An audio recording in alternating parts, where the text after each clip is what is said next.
Okay. Okay. Anytime you'd like to start. Okay, Walter, could you give us your full name and spell it for us, please? Okay, it's Walter Joseph Reed. Do you want just the last The full name. The full name, all spelled? All spelled. Walter Joseph and Reed. Okay. And where were you born and what was the date of your birth? I was born in Green Bay. Which hospital, I don't know, but Green Bay, July 5th, 1944. Okay. And could you give us the name of your parents? My father's name is Vincent Edward Reed, and my mother's name is Christine Catherine Wheelock Reed. Okay. And do you remember your grandparents and their names? On Yeah, your I know mother's 'em. on your mother's side first? My mother's side was Ellen. Ellen was a Metoxen, and she married Kaiser Wheelock. Okay. That was my mother's father and mother. Okay. And my dad, I didn't know them. They were dead before I was born. My dad's parents was Eliza Jordan, and my grandfather's name was Joe Reed. Okay. Can you go back to your great-grandparents? I don't know them. I know who they are. If you know the just give us the names if you know the names. Okay. My grandfather, Joe Reed's father, was John Reed, and he was married to Elizabeth. I don't know who she was, her maiden name. And my great-great-grandmother was Jane Reed. I have that, but I don't know anything else about her either. And my grandfather, great-grandfather, had, in Elizabeth, they had Amos Reed, Josiah Reed, Joel Reed, my grandfather, Elkanah Reed, Olive Reed. Do you know Olive Reed, Olive Scanador? No. Oh, yes, I do. Yeah. And Edwin Reed,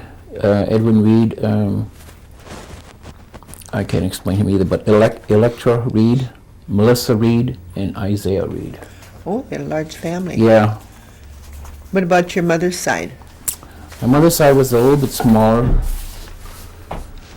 Kaiser Wheelock and Ellen Metoxen Wheelock. That was your That was my grandmother. Oh, your grandmother. Okay. Yeah. And they had Susie and Christine, my mother, Madsen, which is a son, Elvina, was married to Isidore John, and Walter, Abraham Wheelock, Sarah or Sadie, who was a Jordan, and Donald, who was married to Erna Green. Okay. That's my mother's. Did you know the great-grandparents on your mother's side? Yeah. Their names? My great-grandfather was Mason Wheelock. He was born in 1859, and his wife's name was Christine. And they had Elijah Foster Wheelock, who was the father of Woody Wheelock, and Julius, Joshua, Mary Ann, and Kaiser, of course, my grandfather, Josephine, and Lily. And Josephine would be Josephine Webster. That was my mother's aunt. Oh, okay. Josephine and I think his name was Arthur. Was it Arthur Webster? Yeah. I think so. That would be Marie Scott's father. And Lily Paulus. She was adopted, that they raised. Oh, okay. Ellen Metoxen, my mother's side of the family, was the I don't know if you know him. Did you know Eddie Metoxen? Well, there's two of them. There's two of them, yeah. Not the one from the upper end. The one from Oneida. Yeah, one from Oneida. He was married to Lena. And then Alec Metoxen, do you remember him? Yes, I remember him. Those are the only two that I really remember. There were more. And then if you remember Whitney Metoxen and William Metoxen, they were sons of, I don't believe these two, there was another brother, but I don't know who the father was. Oh, because these two were my mother's first cousins. Whitney, William, and Pauline Wilson. Yeah. So that's some of our relation. Okay, and could you give us the names of your brothers and sisters? Let's see. Emerson is the oldest, who just recently died. Teresa was married to Jim Doxeter, a Stockbridge Indian from Bowler. And after Teresa is Robert, And Robert's married to Sandra Matoxin. They live in Milwaukee. And George Reed. And then Leona Charles, married to Arthur Charles. And then myself, and then Judith, call her Jude. She's the youngest, married to Gordon Scanador. Mm-hmm. Okay, when you were growing up, Walter, where did you go to school? Well, the first school I went to was the Highview School.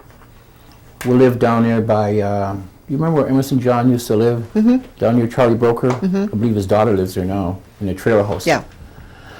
We lived in a two-room house there. I don't know how we did that, but we did. And we went to Highview School, and I went to Highview School for about, I think 2 years or 3, I'm not sure. I think 3. And then they sent us to this mission school here, Mm-hmm. the Holy Apostles Church School, which is the church we belong to. And that's where I went to school and graduated from there. Mm-hmm. And then went to high school in Seymour. I did my first year in Seymour, and they transferred me back to De Pere, West De Pere High. Mm-hmm. And I didn't like it in particular, and back then you could quit when you were 16, and so when I was in my sophomore year I quit. So to go on to college I had to get a GED, which is what I did before I went to college. So And where did you go to college? it's a small Bible college in South Dakota, Okay. and I'm a pastor now, so Okay. went there for 4 years, got my Bachelor of Arts degree. And what is your church affiliation then as a pastor? Well, that school was affiliated with the Assemblies of God, and I pastored a number of churches, Montana, South Dakota, North Dakota, Kashina, Wisconsin, and then back to North Dakota, and they were all Assemblies of God. Mm-hmm. But when I came here, since there was already 2 Assemblies of God churches here, and there was a number of people that wanted to start a church, and I knew I couldn't, they probably wouldn't sanction it, being that there was already 2 churches here. Mm-hmm. So I just dropped out of that and I joined a different church, which is where I'm at now with New Life Christian Fellowship out of Missouri as well. Oh, okay. Did your parents ever talk about their education? Yeah. My father and my mother both, as far as I can remember, only went as far as the 6th grade. And back then, schools, of course, you know that, I guess, that wasn't such a big requirement. You know, you quit, and they didn't do a whole lot of thing about it. Did they go to boarding schools or public schools? Well, my mother wasn't raised around here most of her life. She was raised kind of around Neenah and Appleton. I can't remember exactly which town. In fact, Woody, the Wheelock side of the family, a lot of them were living out there. And that is where Woody still lives and resides.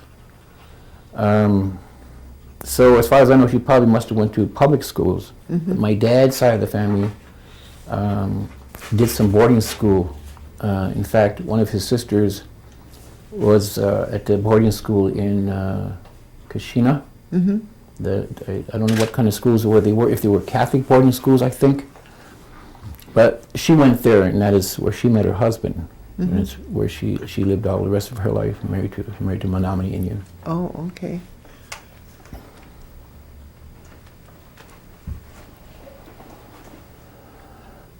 What about your grandparents? And did they ever talk about any kind of education that they might have had? Or experiences that they had at school? My grandfather and mother on my mother's side, I never did know. Mm-hmm. I know they had some schooling. I know they were able to read and write. My grandfather on my mother's side, on my father's side, I really couldn't say. I never did hear. When I was a little kid, my grandfather died when I was 2nd grade, I think. Mm-hmm. Never had much interaction, and he didn't talk much. He had a stroke, and so he couldn't get along too good. My grandmother, they never related a whole lot of things to us, you know, about anything schooling or whatever. So I couldn't say what kind of schooling, if they had any. Did your parents talk the Oneida language? Oh yeah. Did they teach you? No. They talked the Oneida language when they didn't want us to know what they were talking about. I always wish they did, but they never. I knew a few words. I don't remember anything now. Sigoli is probably my limit. We used to know some words pertaining to like salt and pepper, dogs, and Yeah. chickens, whatever, but most of them I don't remember anymore either. So they never did. I don't know why. Well, I know from the boarding school experiences in that they were in, not my parents in particular, but a lot of them. My dad might have been there, but when they went to these boarding schools, some of them went and they only knew their native language. And when they got to these boarding schools, they were whipped and beaten for speaking their native languages and had to learn English, whereas I suppose because when that happened to them, they didn't teach us to speak our native tongue, which is sad, really. But no, we never learned. They did know, yeah. My mother knew. My father, my mother's side of the family, like I said, I didn't know my grandmother, my grandfather, but my father's side of the family, they all spoke Oneida. There's Leona Crenshaw, Gladys Cornelius, married to William Cornelius, they call him Big Bill, and then Emma. The other ones I didn't know, they were dead before I knew, but they all spoke Oneida. And when they'd meet one another, they'd speak their language. Not so much that so we wouldn't understand it or know what they're talking about. They just did it because they like to use their native language.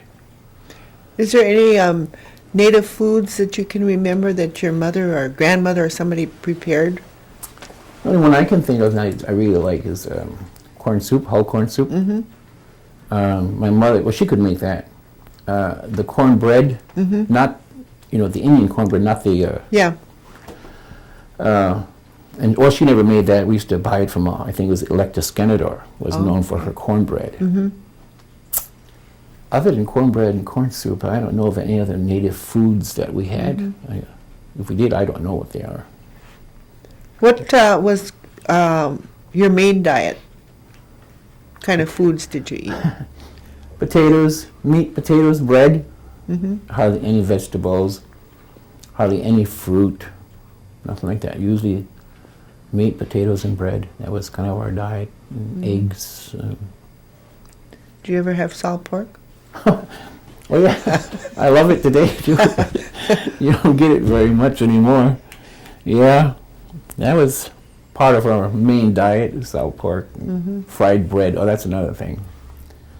My mother did a lot of baking, home-baked bread, and that was something you don't get much of anymore either. It's a treat. I remember as a kid, my mother's always making her own home-baked bread, either baked bread, yeast bread, or the other baked bread with the, I don't know what you call it, like baking powder biscuit type thing, but she used to make the pan kind. Yeah. And then fried bread. And I remember thinking, oh, I love that white bread in the, the white bread, the store-bought bread. Oh, okay. I always wanted store-bought bread. Now I want home-baked bread, but you can't get it. In fact, I don't even eat the store-bought bread. Well, at least not the white bread anymore, because it's kind of bad for you. But yeah. Did your mother and father ever use any kind of herbs for medicines or anything? Did they ever tell you about any kind of herbs that they might have been using? I can only remember a couple. One was kind of like, it looks sort of like, pot. You know what pot looks like? No. When it's dried out, it looks kind of like that, except it was the whole weed. They cut the whole weed and then dry it, hang it up and dry it. And then you'd make a tea-like out of it. What it was supposed to do, I don't remember. And then there was another one that, there were leaves. They were, you found them in fields. They were grown close to the ground. They're kind of round and oblong, kind of fuzzy looking. And I don't remember if you had to dry them as well or what, but that was the same thing. She'd boil it and then we drink it, and it's something like tea. What? She never said what it was used for? Well, no. The only time we used it when we were sick, and then usually pretty sick. Yeah. And you didn't do much talking then, I never did ask her. I don't. So I have no idea what it was called or even what it was for. We just took it and drank it, back then when we were kids, and then being so poor, you didn't run to the doctor every time you got sick. And we didn't have this health clinic, unfortunately, and so you either lived and died unless you were terribly sick, and had to be hospitalized, which I never was. I was never hospitalized as a kid. Otherwise, you're in their hands. Whatever they had to fix, whatever they had to use to make you better, that was it. So. Did you know what kind of work your grandfather did? Labor, that's all I know of. I have no idea, because like I said, by the time I was second or third grade, when I can really remember him, he was already unable to work. He had had a stroke. And his mind was kind of not right.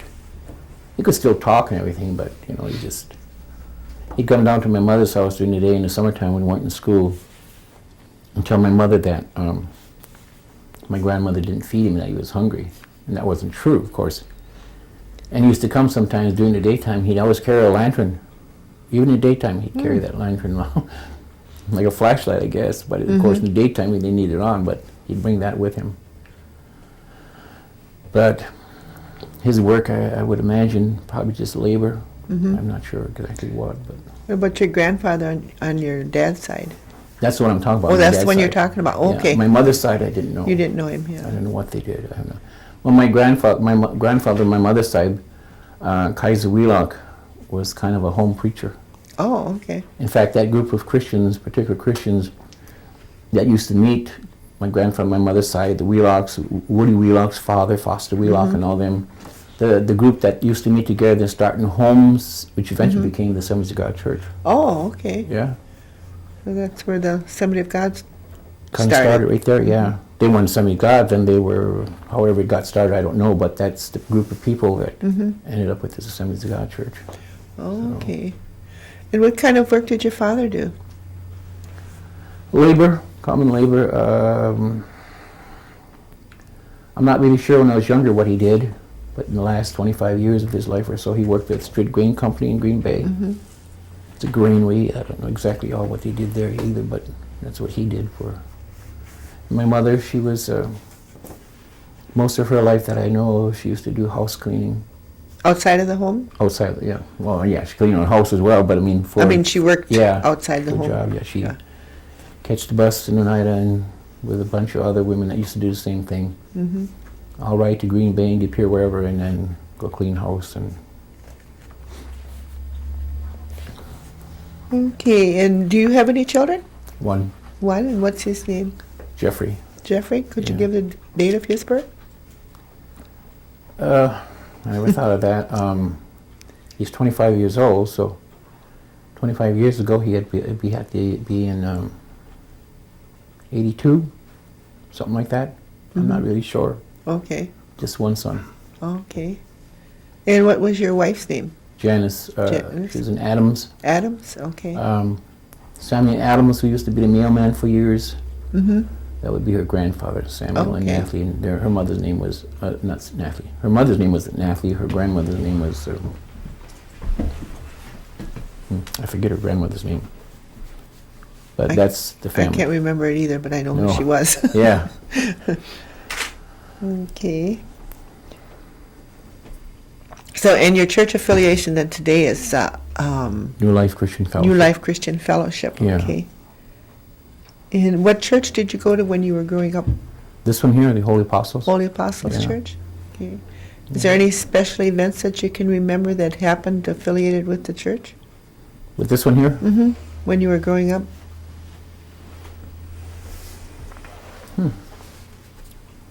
I don't know about anything particularly special. I mean, I enjoyed it. I liked the school. Mhm.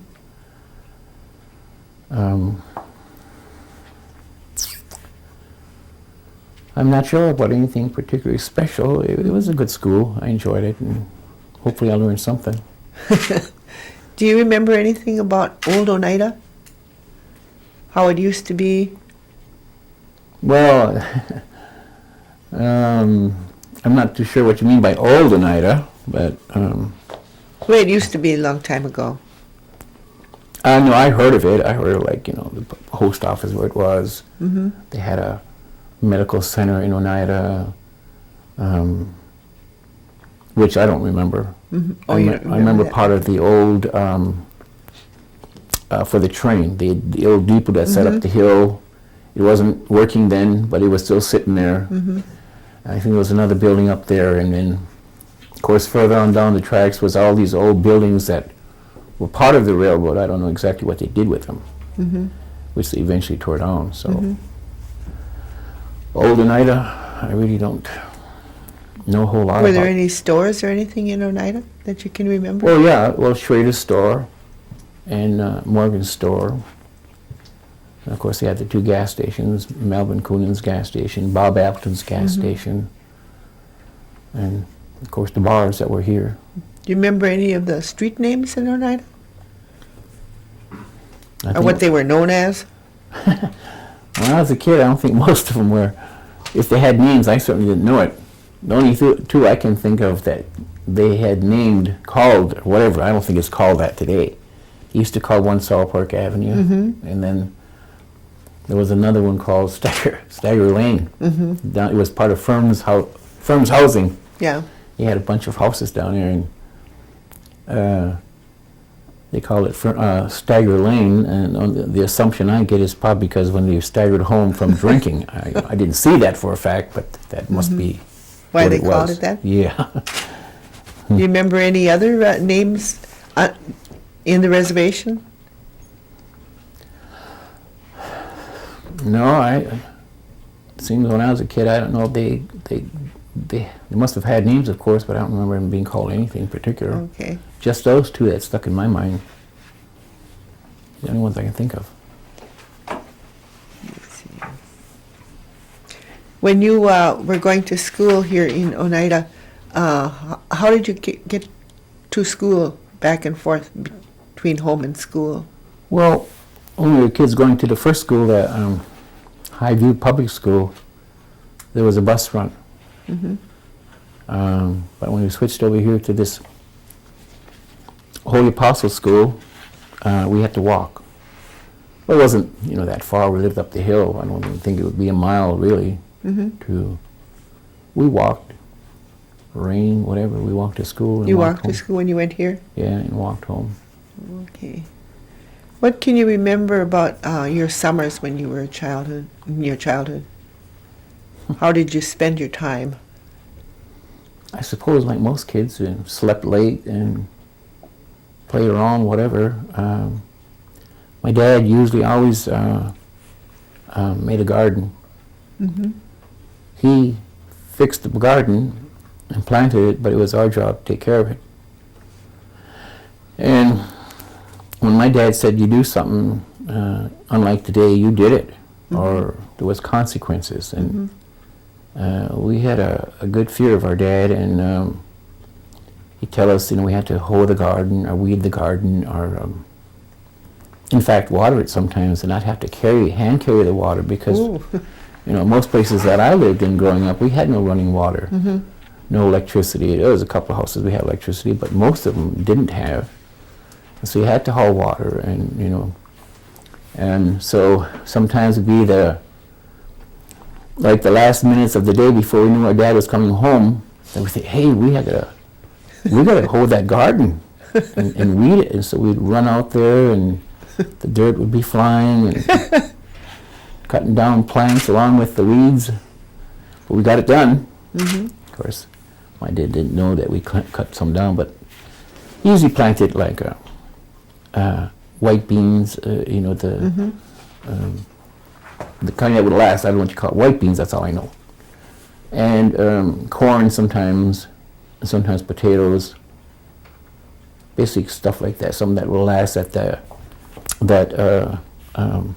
we could use throughout the winter to eat. There was one other thing talking about food before. I don't know if it's a native food, where my mother got it from, I have no idea. But they used to plant or buy sweet corn, and then you'd boil it, parboil it or something, I'm not sure how much. And then she'd cut it off the cob and dry it on screens outside. and we'd have to keep the birds away from eating, of course. She'd do that like 2 or 3 days before it was finally dried, where there was no more moisture left in it, because if you left any moisture in it, it would tend to get moldy or something. So it had to be very dry. And then in winter, she'd use that to make soup. I believe she used salt pork, I think, and beans, not white beans, but kidney beans, or that kind of red bean, and brought it. And I was remembered, she never used a large cup, a large container to, seemed like just a cup of this corn would make a big kettle of soup. I don't know how that was, and so we used to have that because, we were very poor. My dad, minimum wage, if that, and then of course drinking, you had to do that. So we were relatively poor all our life. But it was good. Yeah. During those summers, did you ever go up and pick cherries or anything up in Door County? Oh yeah, there were plenty of times when my dad didn't have a job, and so he'd pack us in the car and go up to Fish Creek or Sister Bay or wherever. I don't really remember as a kid, just up in that area. Some kind of camp. They had camps up there, they had Indian camps, they had Mexican camps, and they had black camps, black people camps, and we usually went to the Indian camp and pick cherries for 2 or 3 weeks and then come back. Those were kind of good times for us as kids. My parents seemed to get along a little better because neighbors were so close, for one thing. We ate a little better. Of course, we had to go out to pick cherries, which wasn't such a bad thing, I guess. But yeah, there was a lot of Oneidas used to do that, go up there and pick cherries for summer, 2 or 3 weeks. Ended up with a lot of Oneidas living up in that general area too, because of that. So.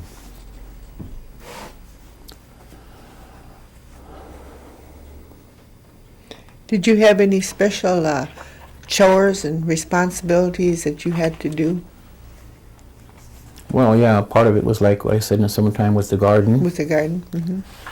Since my parents both worked, we'd have to come home from school and we had to make the beds, clean the house, do the dishes, sweep the floors.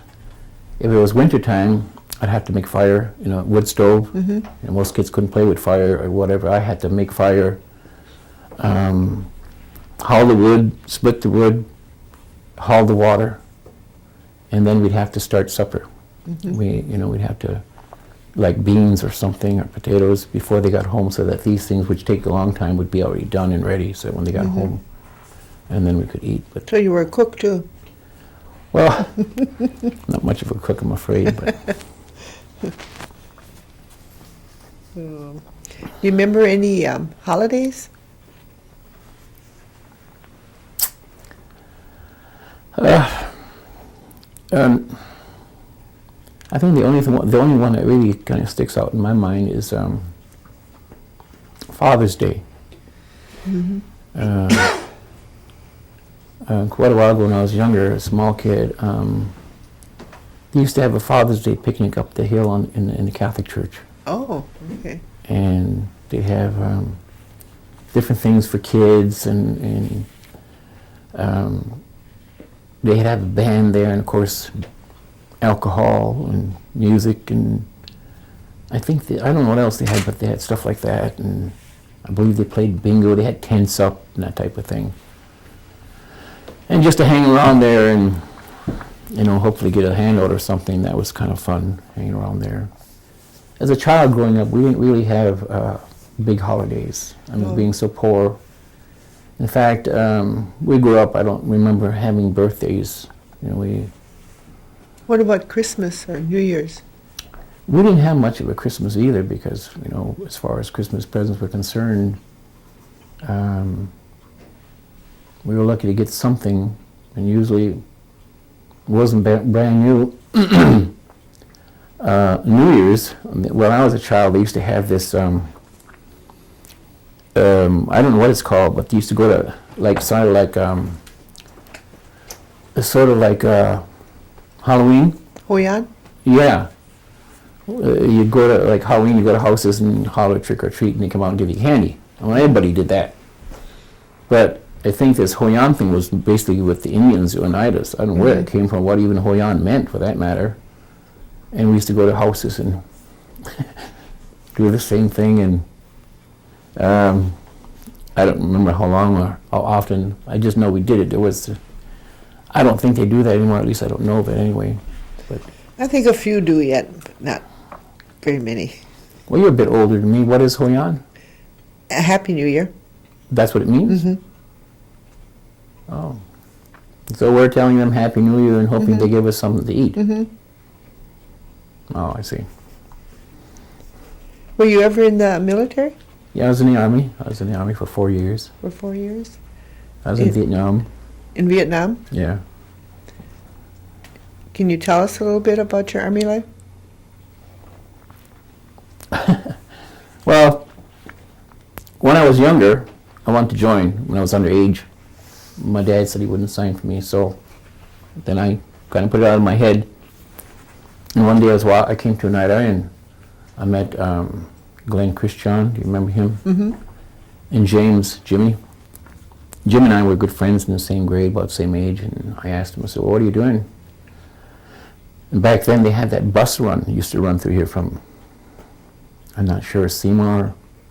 I don't know how far down the road it came, but it came to Seymour, to Oneida, to Green Bay, and then back to Oneida, Seymour, and Black Creek, I think. And they had it 2 or 3 times a day, and this was like 10 o'clock. And they said, well, we're going to join the service, join the Army. Glenn had already been in and was going to re-enlist, and he was getting his brother to join.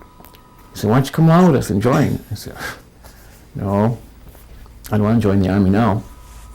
And he said, well, come along with us. So I got a ticket and I went with them to Green Bay. We went down to the recruiting station over there at that Bellin building, I believe it was.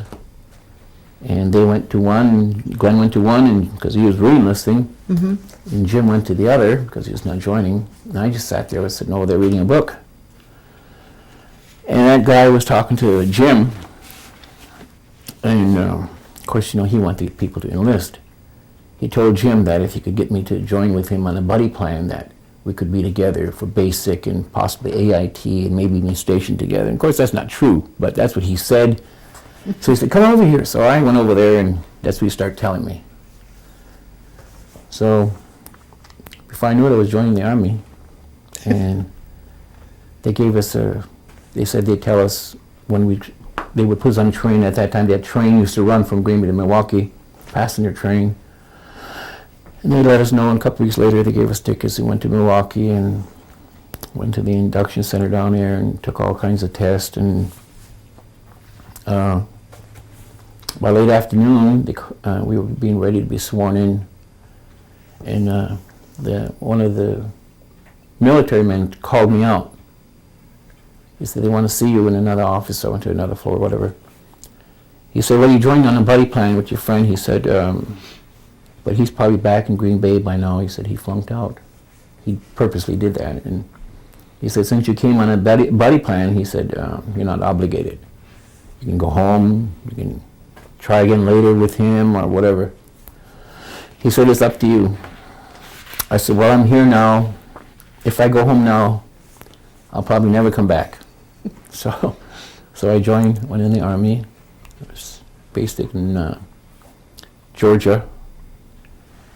I was stationed in the States, then I ended up in Vietnam. I was in Turkey, I was in Germany. And then I came back to the States my last few months before I got out. I was airborne. Okay. So you had 4 years in the service then?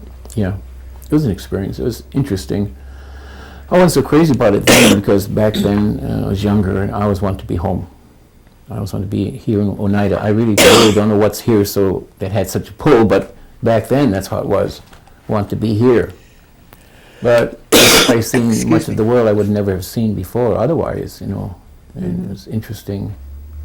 So Did you go anywhere else besides Vietnam? Any Well, other country? yeah, Germany, I was stationed in Germany. Oh, okay. I was stationed in Turkey, the country of Turkey. I was about 50 miles outside of Istanbul. and then Vietnam. Oh, Those three. okay. The other couple places were here in the States.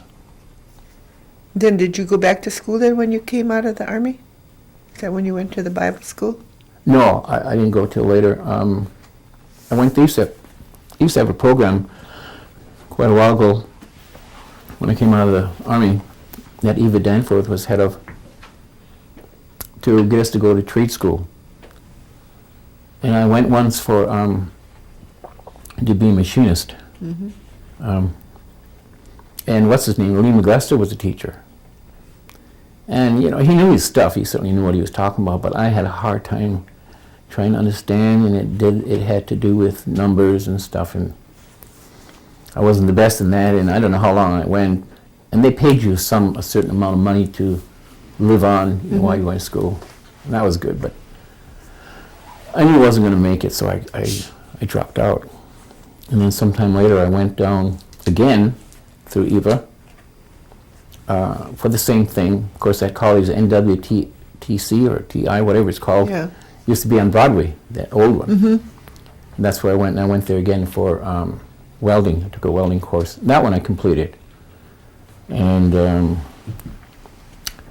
I worked for Green Bay Structural Steel before I went to Bible College for about 14 years as a welder. And then because I could read the blueprint, I used to run instead of welding, which I was glad I was out of, I run a punch press machine which punched the holes in all these beams and stuff. And I kind of like that, rather than being with all that smoke from welding and all that, you know, it was bad for you. So I did that for about 14 years, and then I got saved, and then I went to college to Mobridge. I was there for 4 years. What do you think about the Oneida land claims? Or do you have any thoughts on it? Well, you know, I mean, I know that from what I know of it, this Oneida reservation, this land, was given to us by the Menominee, from my understanding, when the Oneidas came here from New York. From New York, I mean, to Canada, from Canada to here. And it sounded like most of this land at that time was owned by the Menominees all the way to Green Bay, somewhere around there, and I think even part of around Sturgeon Bay, my understanding. And when the Oneidas came, they gave us this land. I don't know if it had boundaries or not, but and I guess they chose to live here for whatever reason. But then the Allotment Act, and with the people coming from the east going west, and settlers coming and settling wherever, I guess the land was just open, the government came up with the idea of this Allotment Act. Well, I suppose it was all right, I guess. I don't know. That's how I ended it up anyway. But every husband and wife were allotted 45 acres each, and every child was allotted 25 acres. And they had 25 years to do something with that land, because if they didn't do anything with that land in 25 years, then they lost it. And so, and I'm sure much of it then was woods, so they would have had to clear it out, unless it was swampland or whatever. But I used to work for the land office, and that's how I got a lot of this information. And they were given 25 years, and then at the end of 25 years, what happened was many of them who didn't do anything with it, like farm it, raising cattle, whatever, or crops, that type of thing, they lost it. And so in that period of time, there was an agency set up here. I don't remember who it was, I don't remember the name. But when they were about to lose their land, rather than just lose it, they sold it. And that's what happened with the land, with the reservation land. It was all, most of it was sold. So What about the New York land claim? Do you I don't know a whole lot about that. know New York anything land about claim. that? No. I Do you don't know. ever remember getting 52 cents from the government? Did your parents ever talk about that? I heard of it. I used to bank mine. I thought when I get older, well, no. I heard of it, but I really don't remember. If we got 52 cents, we probably didn't get it, you know. Yeah. There was 8 of us plus my mother and father, or 7 of us. We all got 52 cents. Well, put it all together, you get a couple dollars. So I don't remember it though. I remember my grandmother, my dad's mother, always talking about getting what she used to call her annuity.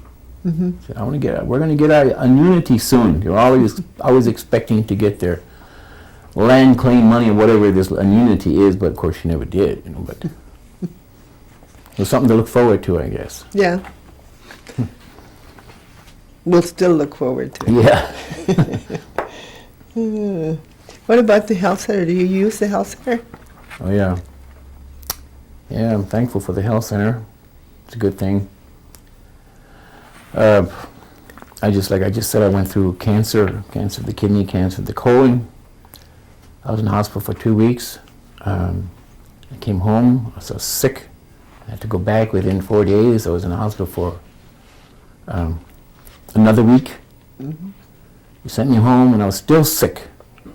I didn't go back, however, but I got those bills. If I would have had to pay for those bills, I'd be so far in a hole. There'd be no way of getting out. But because of this health center, Mm-hmm. and when they send you out themselves, then they pay for the bill, because I have no insurance with the church that I'm with. Can't afford to buy it, so it comes in good, and they've been very good to me. Mm-hmm. So I'm thankful for that. How do you feel about the per capita payment that we receive? It'd be great. It was about a couple thousand more or something. It's great. I mean, I'll use it. This year I'll be 62, so I'll get the larger amount. Mm-hmm. Up until then, I was getting the smaller one. Mm-hmm. I'll be getting the middle-sized one, which would be even nicer. I'll be 62 in July, so Okay. I'm looking forward to that. My annuity. Is there anything else that we need to cover? I got just a couple of questions. Okay. When you were in maybe your early teen years, 11 through 14, that type of range, what kind of games did you play with the neighborhood kids and stuff like that? Well, back then, today, every kid has a basketball hoop and basketballs and whatever else you can think of.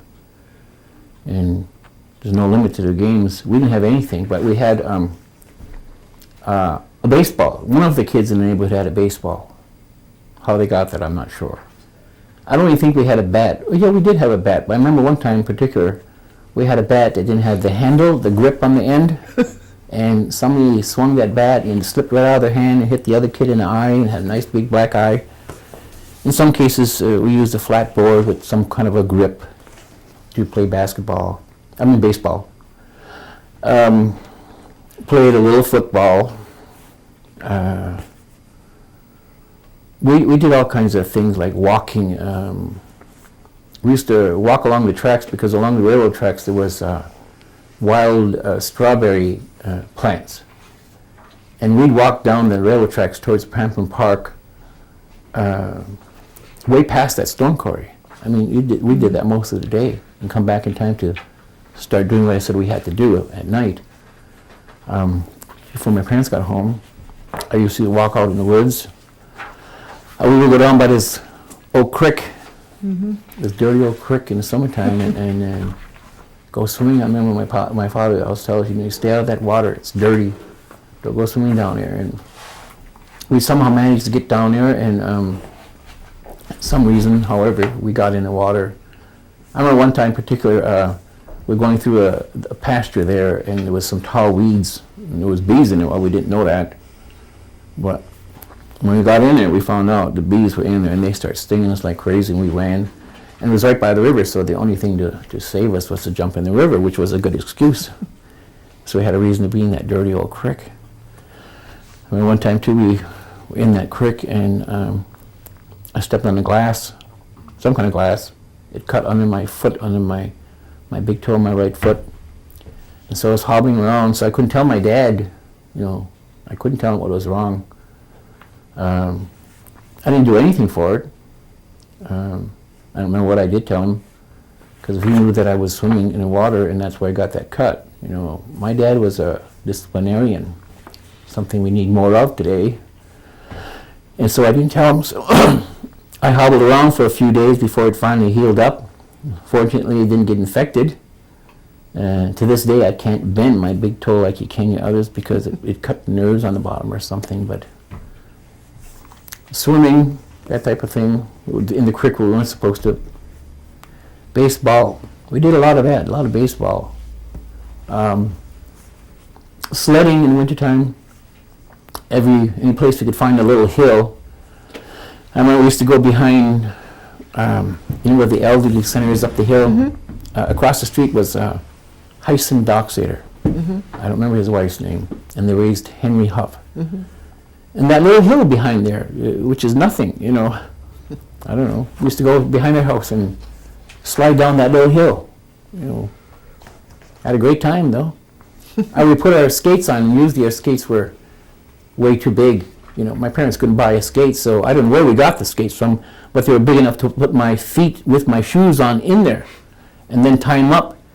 Then we walk across the field. In most cases, we lived on this side of you, and walk across that field in those skates, in that big open field there, behind where the store was, our store that we had, that big open field back there. And it was kind of swampland, and there wasn't the trees like there are now because it was pasture land. And we have a big ice patch back there.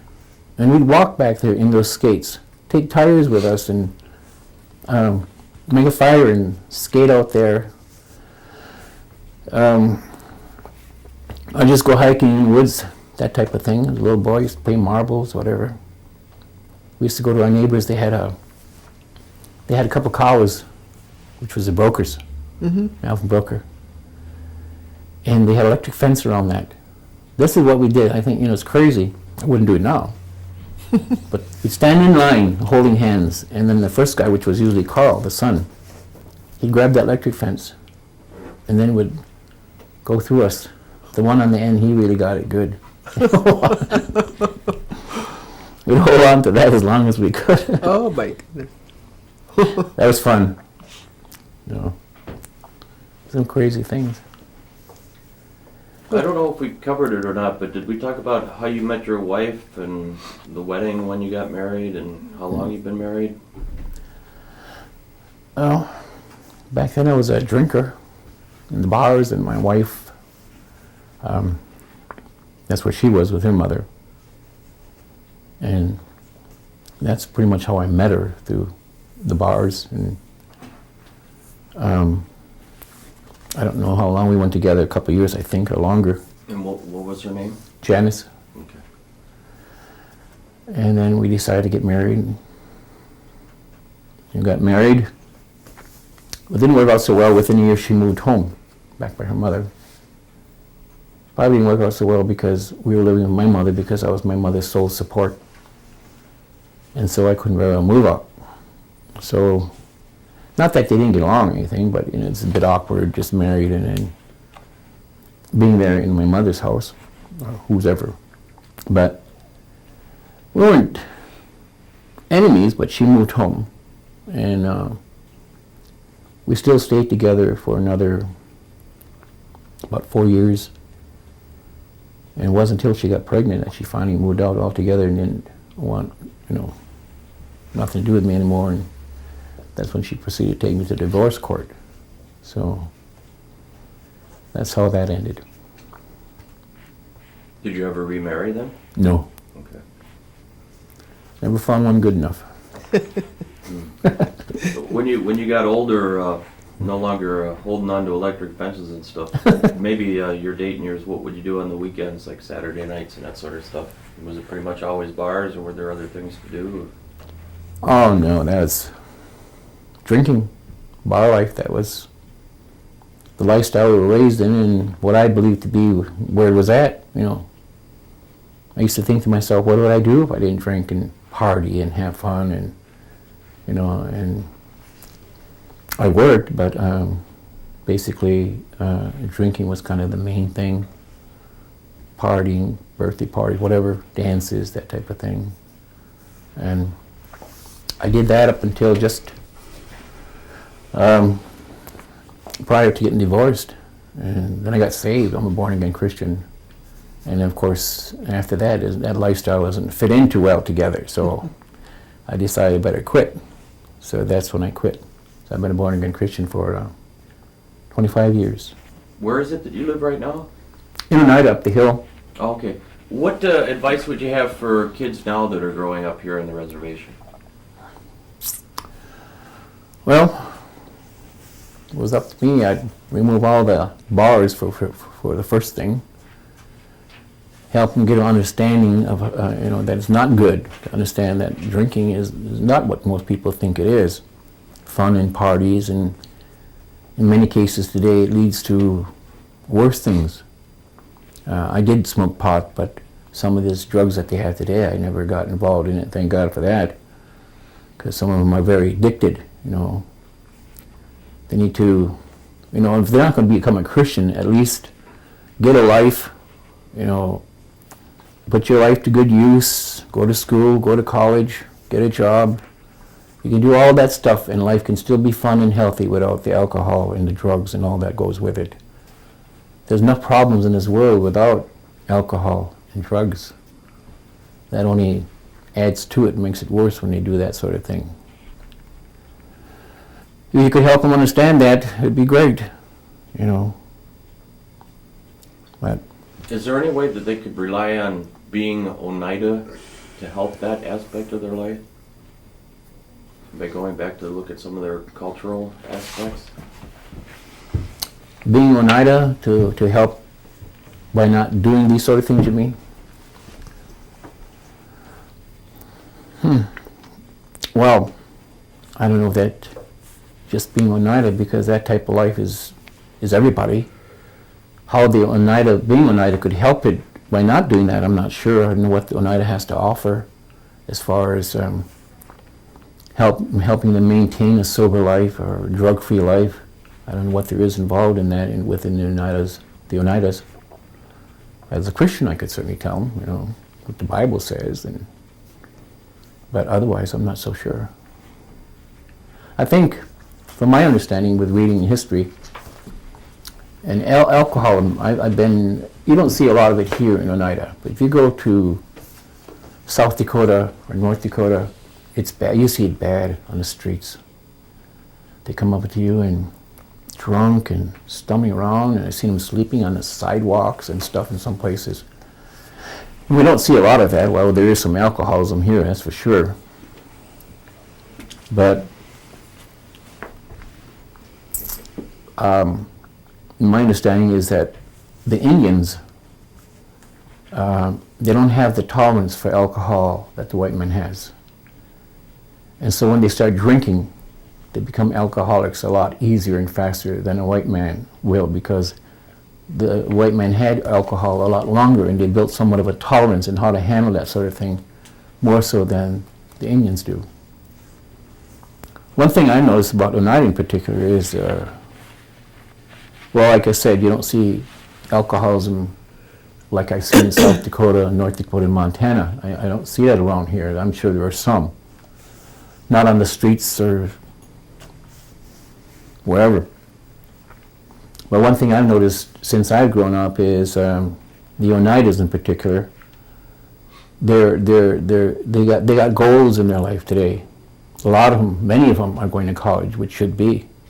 They're trying to better themselves, and they're going to college. Whereas when I was younger, you heard of a few who would go to college, but on the whole, not very many. But today, we have a lot of them. It's kind of a normal thing today for our youth to grow up, get out of high school, and go to college, and that's great. That's great. That's a good thing for them. So. Does the Oneida tribe help them with their education then?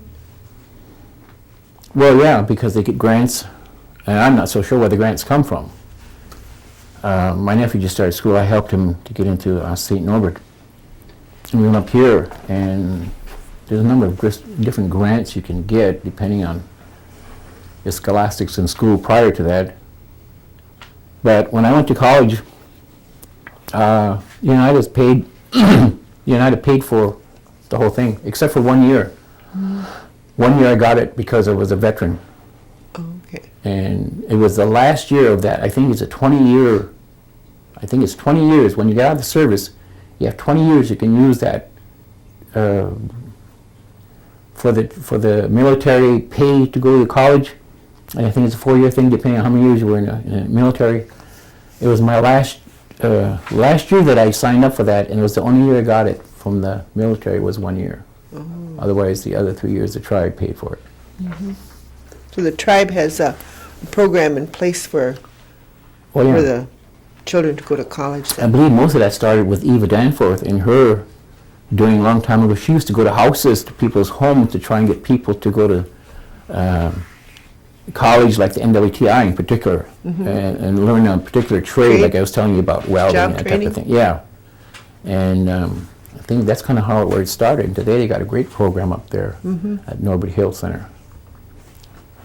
So, Okay, well, Great. anything else? I don't think so. Okay. I want to thank you for coming and doing this interview with us. And if you stay sitting there, they'll get the picture ready for you and you can explain the picture. the Who's in picture- the picture? Yeah. Okay, could you tell us about this photograph here? Okay, this picture was taken, it's of my mother and my father back in the 1950s. I'm not too exactly sure, but I must have been about 8 or 9, and it was a wedding of my oldest sister, Teresa, when she got married. And back then, most of the weddings were rather small, family style, and sometimes just at home, as it was in this case. And they were standing behind my grandmother's house. That's up there on Shenandoah Lane or Road, whatever that is, what I was talking about before. Up there behind the Catholic school, those old houses, that's where my grandmother and my grandfather lived. And that's my mom and my dad. So about what year do you think this was? Must have been about 1950, 51 or 2, somewhere around here. Okay.